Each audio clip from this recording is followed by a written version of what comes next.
আসসালামু আলাইকুম, আপনাদের সবাইকে স্বাগতম করছি আমার চ্যানেলে। আমি জান্নাতুল সাফা ইরশান নিয়ে আসলাম আপনাদের জন্য আরও নতুন একটি ভিডিও। আশা করছি সবাই ভালো আছেন। আমিও আল্লাহর রহমতে আলহামদুলিল্লাহ অনেক ভালো আছি। ভিডিওটি স্টার্ট করার আগে ফার্স্টে হার্ডলি রিকোয়েস্ট করব, যারা আমার ভিডিওটি দেখছেন তারা অবশ্যই ভিডিওটি স্কিপ করবেন না, সম্পূর্ণ ভিডিওটি দেখার চেষ্টা করবেন। যদি ভিডিওটি ভালো লেগে থাকে তাহলে অবশ্যই একটি লাইক দিয়ে ভিডিওটি কন্টিনিউ করবেন।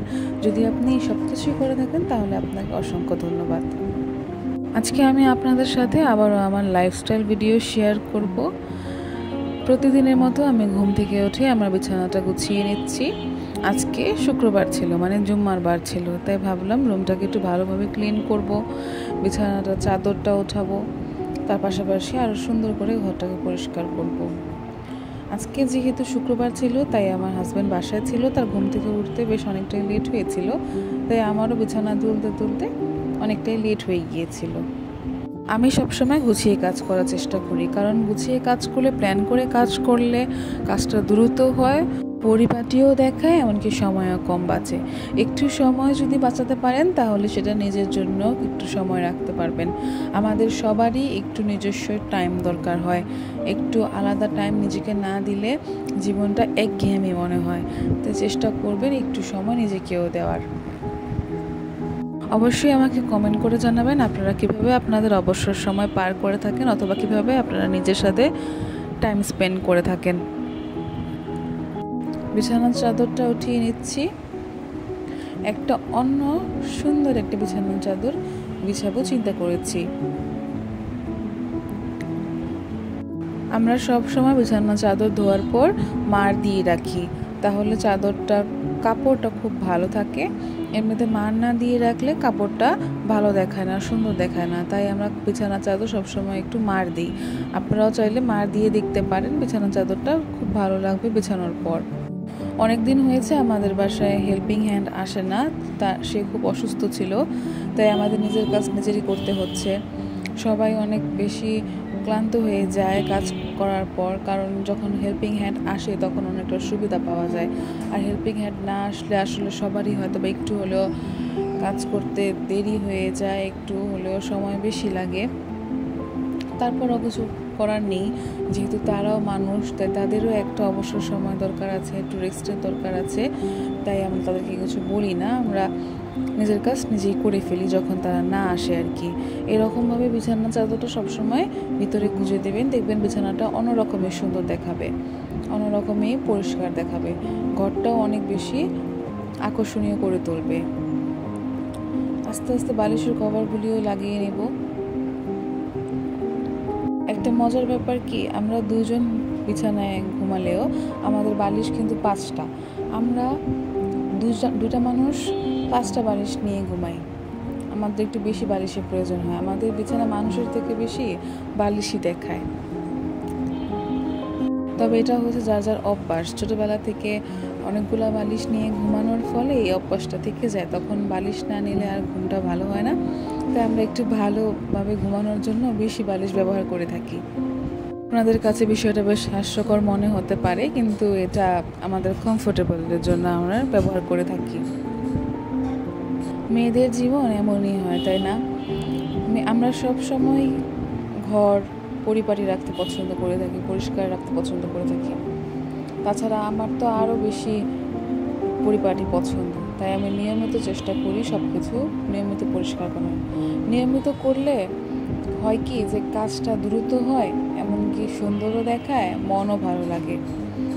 আমার মধ্যে এই অভ্যাসটা ছোটোবেলা থেকেই ছিল। আমি বিয়ের আগেও এভাবে আমার রুমটা ক্লিন করে থাকতাম। সবসময় আমার কাছে এমন গোছানো পরিবেশ ভালো লাগে।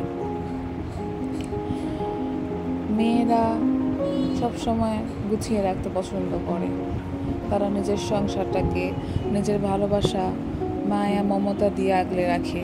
বিয়ের আগে মেয়েরা একরকম থাকে, বিয়ের পরে অন্যরকম হয়ে যায়, তাদের মধ্যে দায়িত্ব, কর্তব্য বোধ চলে আসে, তারা সবসময় তাদের দায়িত্ব কর্তব্য পালন করার চেষ্টা করে। অথচ বিয়ের আগে একটা মেয়ে কতটাই না অলস থাকে, কোনো কাজ করতে চায় না, কিন্তু বিয়ের পর তাকে যখন সব দায়িত্ব নিতে হয় তখন তার কত সুন্দর গুছিয়ে কাজটা করে।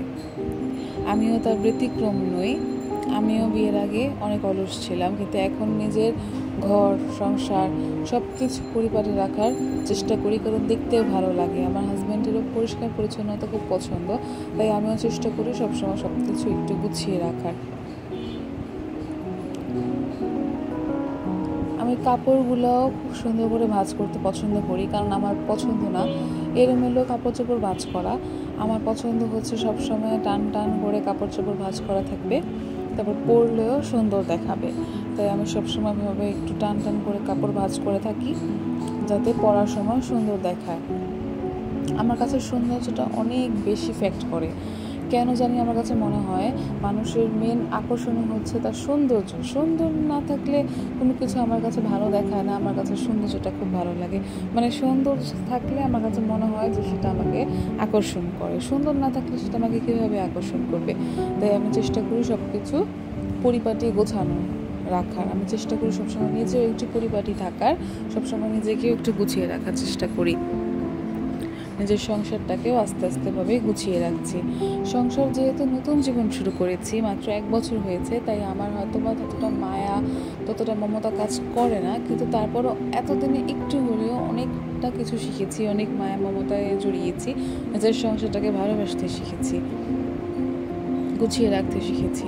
এভাবেই বিয়ের পর থেকে আমি অনেক কিছু শিখেছি। আগে যখন বিয়ে হয়নি তখন আমি কোনো কাজই ঠিকভাবে করতে পারতাম না, রান্না বান্না করতে পারতাম না, আমি কিন্তু কিছুই রান্না করতে পারতাম না।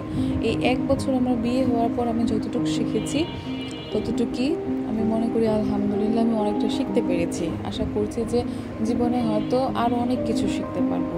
আজকে যেহেতু জুম্মার বার ছিল, তাই আমি আমার হাজব্যান্ডের কাপড় চোপড় বের করে দিচ্ছিলাম যে সে কোনটা পরবে, কী পরবে। আমি সবসময় তাকে চয়েস করে দিই যে আপনি এটা পরেন, আপনাকে এটা ভালো লাগবে। তাকে কাপড় দেওয়ার পর আমি ভাবলাম আমিও গোসল করে নিই, যেহেতু অনেকটা লেট হয়ে গিয়েছে। সে নামাজ পড়তে চলে গিয়েছিল, আর আমি এই সময়টাতে ফ্রেশ হচ্ছিলাম। আমার শাশুড়ি রান্না বান্না করছিল, তারপর আমার শ্বশুর আমার হাজব্যান্ড যখন বাসায় চলে আসবে তখন আমরা সবাই একসাথে বসে লাঞ্চ করব। তাই একটু তাড়াহুড়া করে গোসলটা করতে হবে, কারণ লেট হয়ে যাবে, সবাই একসাথে বসে খেতে পারবো না। এটা একটা আলাদা আনন্দ, সবাই একসাথে বসে যখন আমরা খাই তখন একটা আলাদা রকমের অনুভূতি কাজ করে, খুব সুন্দর লাগে, খুব ভালো লাগে। গোসল করার আগে আমি ভাবে সব পর্দাগুলো লাগিয়ে নিয়েছিলাম, আর এত সুন্দর বাতাস ছিল, যেহেতু এখন শীতকাল চলে আসছে তাই অনেকটা বাতাস পাওয়া যায় আর কি, মানে দক্ষিণ সাইড থেকে অনেক সুন্দর বাতাস আছে। আর আমার এই জানালা বারান্দা সবই দক্ষিণ সাইড থেকে। তারপর দুপুরে খাওয়া দাওয়ার পর একটু বের হয়েছিলাম হাজব্যান্ডের সাথে, তাই ভাবলাম একটু ক্লিপ নিয়ে নিই। আমরা আজকে একটু বাইরে যাচ্ছি ঘুরতে, কোথায় যাব ঠিক জানি না, তারপরও আমি রেডি হয়েছি। বেসিক্যালি আমার অনেক দিন যাবৎ রেডি হতে ইচ্ছে করছিলাম, অনেক দিন যাবৎ মেকআপ করছিলাম না। আমি কিন্তু সাজগোজ পছন্দ করে থাকি, তাই আমি সুন্দর করে নতুন ড্রেসটা পরে চলে যাচ্ছি একটু বাইরে ঘুরতে।